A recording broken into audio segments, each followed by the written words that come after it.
আসসালামু আলাইকুম। আমি সহকারী শিক্ষক জাহিদ হাসান, সরকারি প্রাথমিক বিদ্যালয়।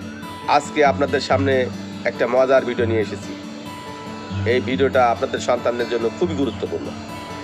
তবে তার আগে আমি স্মরণ করে দিতে চাই, আপনার সন্তানকে স্কুলে ভর্তি করে দিলেই মেধাবী হবে না, ডাক্তার ইঞ্জিনিয়ার বানাতে পারবেন না।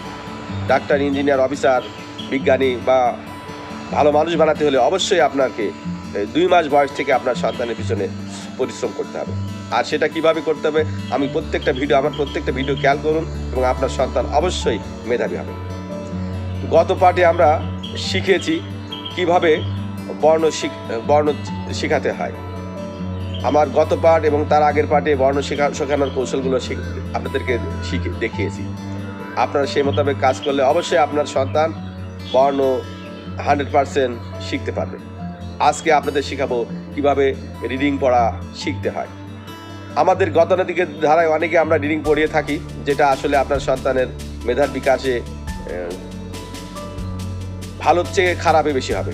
তাই আমি আপনাদের অনুরোধ করব, আমার আজকের ভিডিওটি সুন্দরভাবে দেখুন এবং আপনার সন্তানকে রিডিং পড়া পারদর্শী করুন।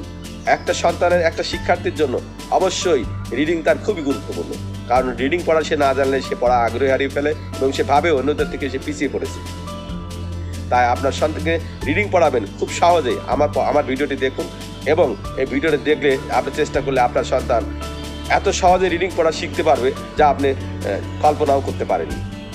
আর আপনার সন্তানের অবশ্যই প্রথম সুন্দর যে ধাপটা সেটা হলো তার রিডিং পড়া। সে রিডিং পড়ে বুঝতে চাবে পড়াটার বিষয় কী। আর আপনি সন্তান যদি সেটা ভালোভাবে না রপ্ত করতে পারে, আপনার সন্তান পাঠের পাঠ উদ্ধার করতে পারবে না এবং বুঝতে পারবে না, তার কাছে পড়াটা একটা বিরক্তিকর মনে হবে।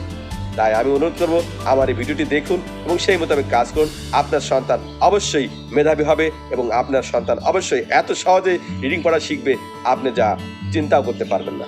চলুন মূল ভিডিওতে আজকে যাওয়া যাক। আমার হাতে দেখতেছেন আজকে একটা যে বই, বাজারে অনেক রকমের গল্পের বই দেখবেন, সেখান থেকেও আপনি যে কোনো পছন্দ মতো একটা গল্পের বই বেছে নিতে পারেন। আপনাদেরকে এই বইটাই নিতে হবে এমন কোনো কথা নেই। আপনার পছন্দসই একটা বই কারো কাছ থেকে চেয়ে হোক কিনে হোক ব্যবহার করতে পারেন। এই বইটা দিয়েই আমি শিখে ফেলবো আপনার সন্তানের রিডিং পড়া। শুধু সেই কলা কৌশলগুলো আপনাদেরকে শেখাবো বা জানাবো। আপনার সেই কলা কৌশলগুলো রপ্ত করলে অবশ্যই আপনার সন্তান রিডিং পড়া শিখবে। আমার সামনে যে বইটি দেখতেছেন, এই বইটা হলো একটা কার চিহ্ন চেনানোর। বাজারে আপনারা কার চিহ্ন চেনানোর জন্য অনেক বই পাবেন, সেখান থেকে বই কিনতে পারবেন। তবে আমাদের বাংলাদেশ সরকারে দেওয়া বইটিও আপনি ফলো করতে পারেন। ওকে শেখাবেন কীভাবে কার চিহ্ন।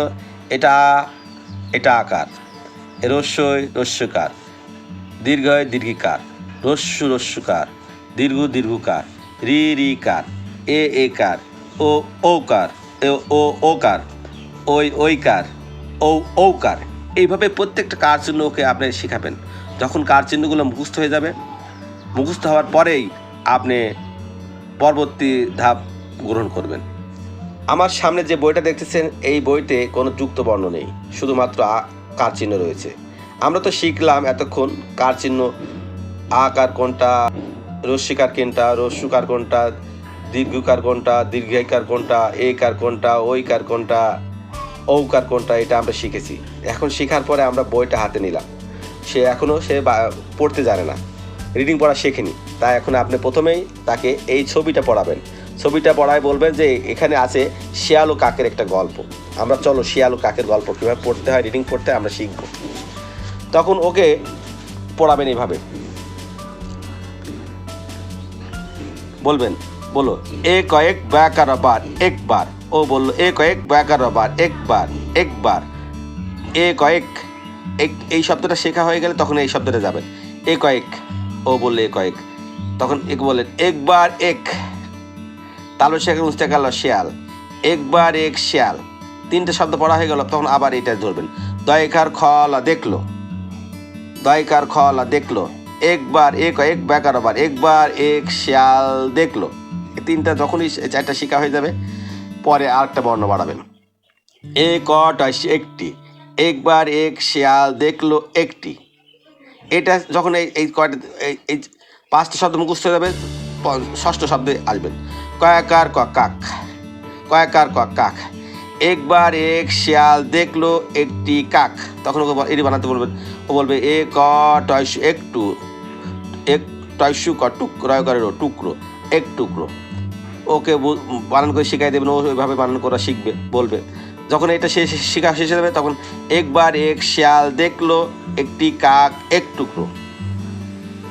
এবার আবার এর পনির বন্ধে যাবেন, এই শব্দে যাবেন প দন্তনা শিরা পনির। এইভাবে একটাকে শব্দ শিখাবেন আর একটা শব্দ বাড়াবেন, আবার প্রথমে চলে যাবেন। যখন এই পনিরটা শেখা হয়ে গেলে আবার প্রথমে চলে যাবেন।